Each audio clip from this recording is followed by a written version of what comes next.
Communist ఉద్యమ అగ్రనేత స్వాతంత్ర సమరయోధుడు చండ్ర రాజేశ్వరరావు జీవితం నేటి తరానికి ఆదర్శప్రాయమని సిపిఐ దర్శి నియోజకవర్గ సహాయ కార్యదర్శి ఆర్ కరుణానిధి అన్నారు.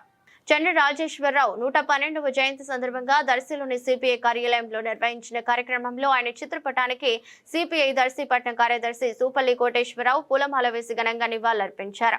అనంతరం ఆర్ కరుణానిధి మాట్లాడుతూ జమీందారు కుటుంబంలో జన్మనిచ్చినప్పటికీ విద్యార్థి దశలో కమ్యూనిస్టు భావజాలానికి ఆకర్షితులై తన యావదాస్తిని పేదల కోసం అంకితం చేసిన మహోన్నత వ్యక్తి చండ్ర రాజేశ్వరరావు అని కొనియాడారు.